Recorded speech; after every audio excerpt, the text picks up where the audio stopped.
Aloha, welcome to Pure Aloha Talk, the podcast, where we share inspiring stories from inspiring individuals. Before we welcome our guests, I would like to give a big shout out to my sponsors.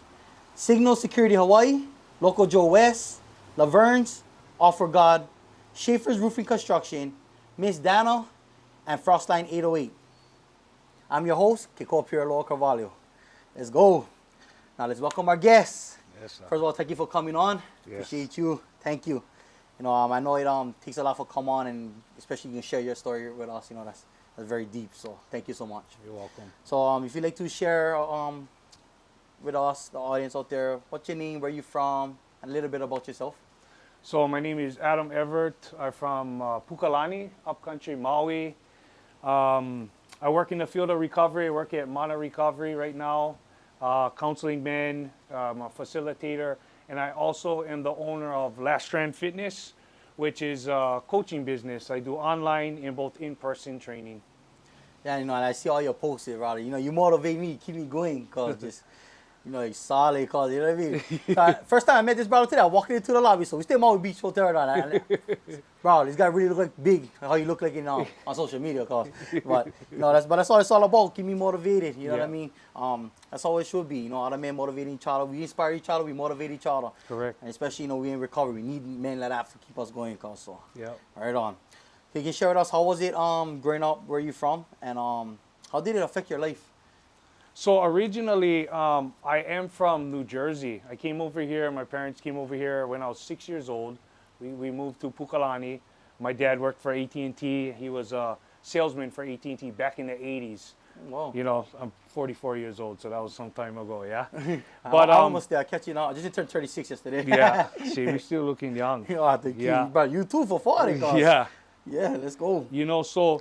Growing up, I had a good childhood, but as I went through my years and I was wrestling, I did all of that. I coached wrestling through high school. Once I started drinking, right when you graduate, most of us, that senior year, that's when I picked up the bottle. We partying already. So once I did that, I was hooked, went in, then the cocaine comes in. Oh, and then it's peanut butter and jelly, your bread, huh? Yeah. You know that. So once I got into that, I got into the clubbing scene and whatnot, and then it escalated into crystal meth from there. Oh, cause. That's so nothing you said, because that's a similar story like me. I went alcohol, then a cocaine came. That's why I said peanut butter and jelly. That just goes hand to hand, and then crystal meth came after me. Same thing. Oh, bro, thank you. So, now you share that now you do lifting, you training, personal trainer, and all that. So what drives you your passion? I know that's your passion. You know what I mean. So what drives you to continue to keep doing what you're doing? So, like health and fitness, we was talking about earlier, we were addicts, yeah? So we get addicted to like that high, and that's our motivation is to get that high, to feel good. Health and fitness does the same thing. When you eat a certain type of way, you feel a certain type of way. When you lift, when you make your appearance to yourself in the mirror look better, you feel better. In return, you're better to your family, your kids, everybody around you. And then once I was able to transform my body and my mind, I couldn't wait to help the next person. Love it. Yes, I love that, bro. Oh, that's so true. That's and what is that saying? You look good, you feel good. Yeah. You know what I mean? And that's so true, bro. Like I remember when I first got clean and sober, I started working on. I know that's like a lot of addicts, right? Like when they recover, they work out, they just keep them going, right? And they're just like. And it's crazy because I know a lot of people that does it. They just work out and they just drive them every day, just keep going. And that was me. So I got clean and sober. Like I started working at the park, and then somebody told me go to USC gym. I went to USC gym and just start. And I was in there for like 5 hours. I was doing boxing, kickboxing, the classes, the USC Fit, and I was just so addicted to it. Yeah. And I remember I go tear my arm in there, and I still was showing up, and they're telling me, no, go rest. Go rest, but then you're talking about already that's the addiction. It's like our new high now, right? Yeah. The recovery, and not a lot of people understand that, but we do. You know what I mean? Because you gotta have something to replace that. Yeah, right? and it's health. Yes. Because all that stuff we did before only destroys our health. Yes. So we need to be able to repair damage that we did to ourselves when we were drinking and using. Yeah, of course. And what better way than to work on your mind and your body? Yeah. Yes. Yeah. We're getting blessed right now, but the rain just calming, cause Rain or shine. Rain or shine, cause we on. I see that God's time, bro. Let's go. All right. Okay. Next question. What's been the most challenging experience you faced, and how did you overcome it? The most challenging thing I had to face, obviously, was prison. Yeah. Oh, yeah. Let's So talk about I did plenty time. The worst one was in 2017. I got out on parole, and while I was out on parole, I went back and I was dealing for a little bit. Yeah. And then I got in trouble.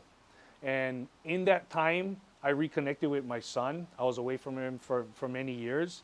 So we was rekindling that. He loved having his daddy around, but when I had to say goodbye to him, that time, that was the turning point. That time I had to say goodbye to him and go back inside in due time when he just got his dad back. That was the time where I went and that door shut and I cried. Oh, gosh. Like that's the part where I was like, this has got to stop. Oh, yes. You just seen that on TV back. I had a similar experience to that, Brandon. So I understand. When I did time in Seattle, I just had my newborn daughter, my first daughter, and same thing, I was away from her. My first time, like, I'm facing 5 years, and I remember myself, like, oh, man, like, my daughter just had a newborn. So I understand, bro, like, cause, but, So, I just like to say, I'm proud of you, bro. Thank you, bro. For real, because I understand. I know that feeling. When you said that, take me back there. And we just getting blessed right now, because I love it. I love it, because this is real raw, cause right now. Yeah. Let's go. Okay. What was the most important lesson you learned throughout your journey? Oh, the most important lesson that I learned in my journey is, there's something inside of you that that you're created for better.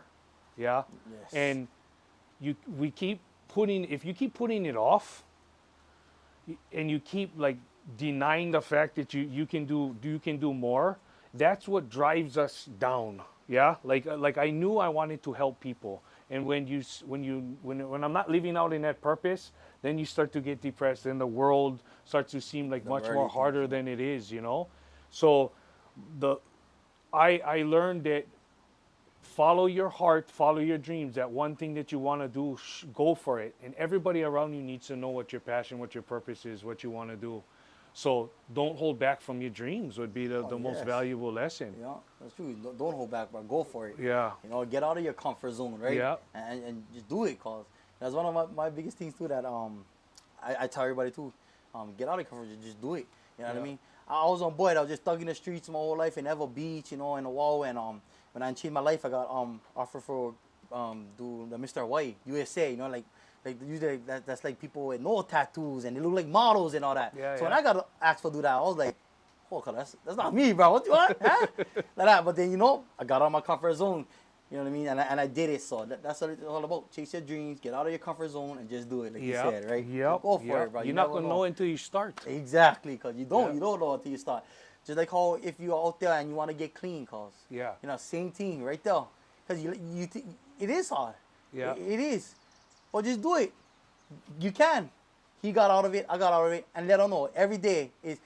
I woke up today, and it's another new challenge. It's a different thing. I keep fighting a good fight. You understand? You can share that, because everybody in recovery, right?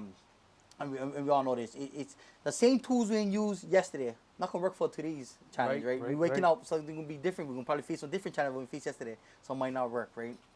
So just share how do you face that? How do you keep going in your recovery today? Well, because it's been a long road and there's been plenty like the relapses and prison time and the constant negative consequences off of that action, I know that if I use today, I'm going to lose everything that I have. Like you got to come to grips with yourself to know that there's not, like the fun is done already. I like that. You know what I mean? That first high, you're not gonna get them. That's what we're chasing the whole time. Exactly, that's so true. We're not gonna get that back. My daughter, I'm not gonna. How the heck could I say goodbye to her? I cannot. Yeah. Fuck. That thing make me feel sad. I couldn't do it. But the thing that helped me a lot too, is with anything that we overcoming, it's right there. You want it, go grab it. If you want to use, right now, me and you could get in a car, we'll go use together. Yes. Like nothing. Yeah. But what is that going to do for us? Yeah. You know, there's nothing. Our fun is done. I like There's that. too much consequences already. I love that. I never really hear that, bro. Our fun is done already because you're not gonna get that first high. I like how you put that, bro.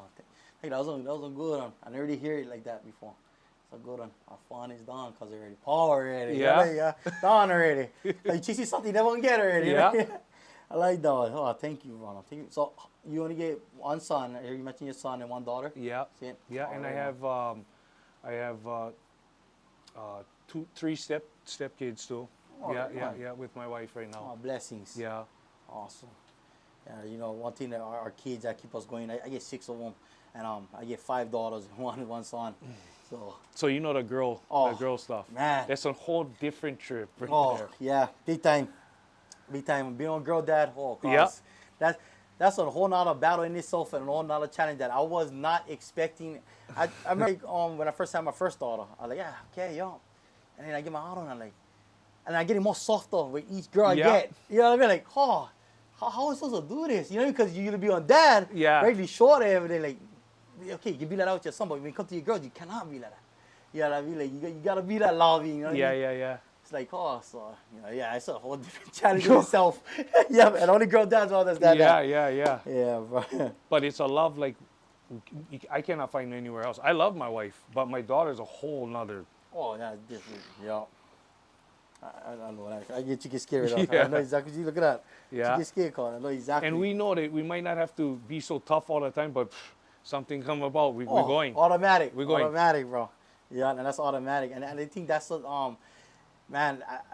Nowadays, I will tell everybody, it's easy for me to walk away from a situation. You can attack me or like I'm good for walk away because I know what's gonna lead me to a donor. Like you said, the fun donor already, right? Yeah. I know that probably gonna lead me a don go that got away already. At least all of it. I can walk away. But there's something happened that that's what I always say. Like something happened to my daughter. Like I cannot control myself. Yeah. You know what I mean? I'm not gonna be able to. So I always think about like fuck.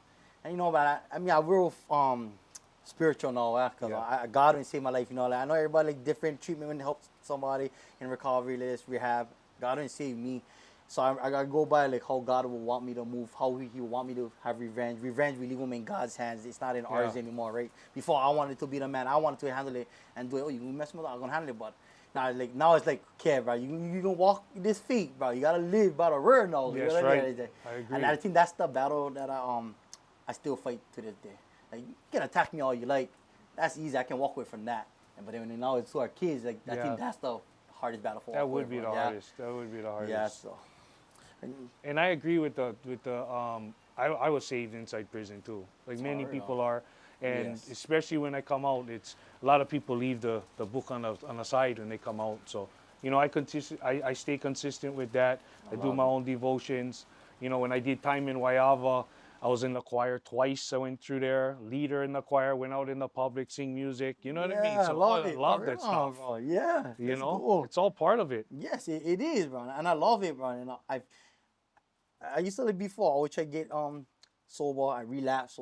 I went to treatment. Went to rehab. So like I said, like treatment worked for a lot of brothers. And I always tell people you should go. You know what I mean? Tell them, but for me, this is the longest I've been clean and sober. I make 8 years the ending of next month, and it was with God.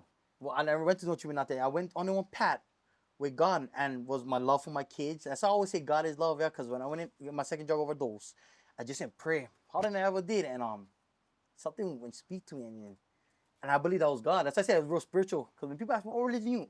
I don't know, because all I know that when higher power, God, when saved me, and His name is Jesus Christ. That's right. I don't so when you ask me what religion, I don't know, but I got real spiritual because I really don't. All I know is His name is Jesus Christ, and He saved me in that room, bro. So that's my belief, and that's how I am. But because I always say God is love, because my love for my kids in that ER room is what will see me and keep me going to this day. So I like how you talk about your kids, bro. So thank you. I can understand that. Yeah. Of course. And I like to we're getting towards the ending of the podcast. I like to kind of make it fun and stuff. What is one of the craziest things you ever did while you was in your active addiction?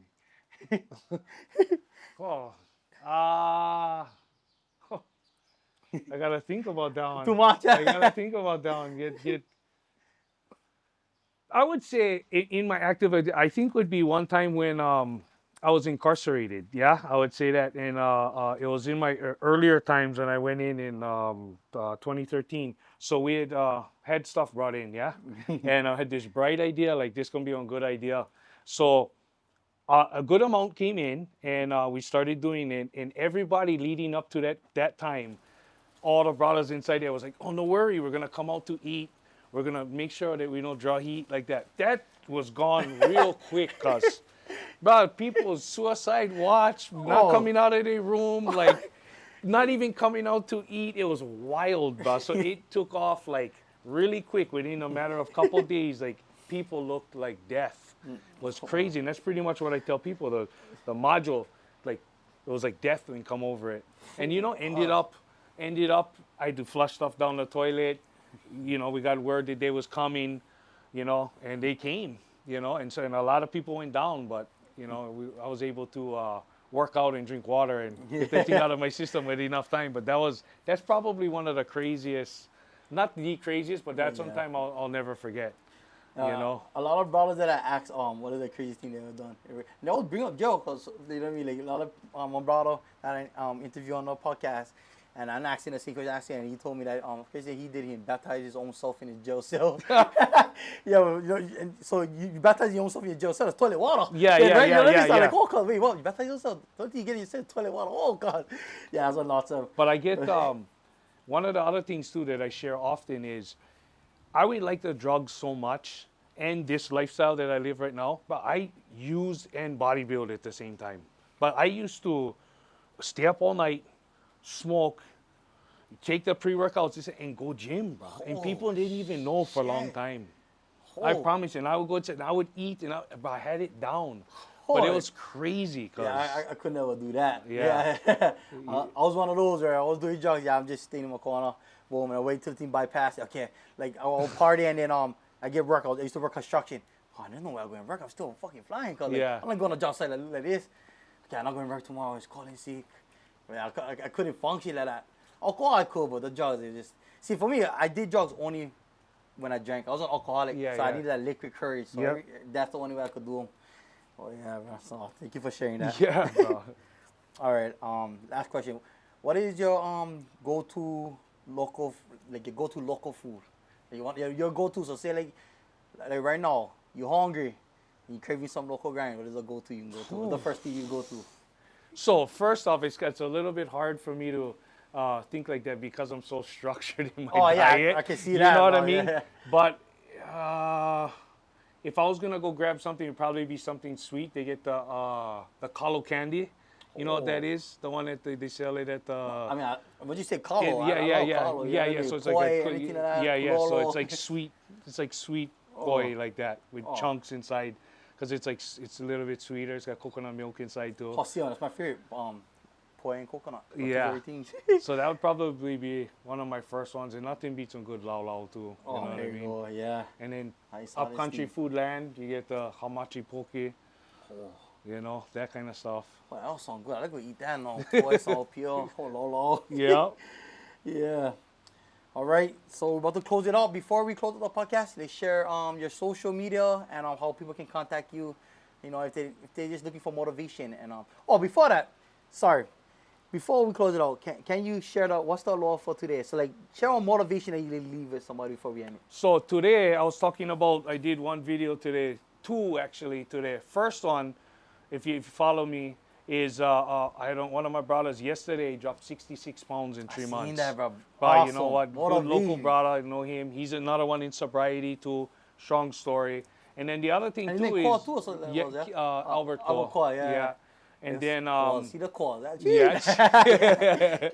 And then the other thing too was like, find time, you make them.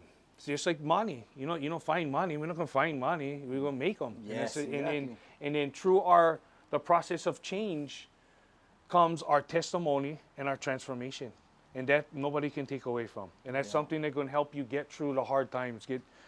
Help you to get over addiction. Help you to come over get through your problems, your struggles, and to help another person. So my story. I may have seen something today that's going to help you today. Oh, of course. You know what I mean? And vice versa. And I always say that it's so true because, my story can help out this brother.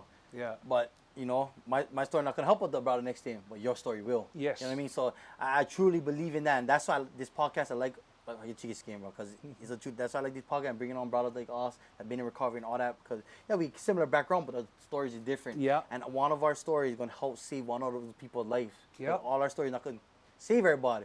But then your story gonna save him. My story gonna save him. The other brother's story gonna save him. All testimonies is God's person. This is what we're supposed to do. Yeah. That's how I never regret my past. Let me tell you exactly No, right. I regret. love today. I don't regret it Yeah. at all. Get out of Cannot. We wouldn't be where we are today. And I Nowhere. love it, bro. My kids, everything, whatever. Right now, sitting next to you, bro. Yeah. I'm meeting you.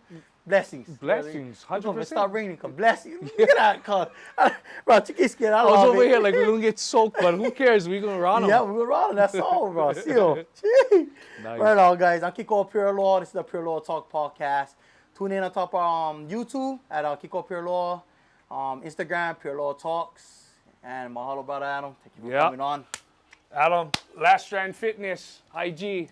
Hit me up for anything that you need. Mindset, fitness, diet, nutrition, everything. I got you. There you go. The guy just following because he's very motivational, but he inspired me. All his videos, his working out videos. We just did on challenge. We still doing a challenge. I want a couple hundred more on the March challenge. 3,000 push-ups. I never thought I could do that in my life. We're doing it. Because you just go do it. Let's go. Good job, guys. Aloha. Yes, sir. Let's go. Oh, that was a good one. Yeah. Let's go.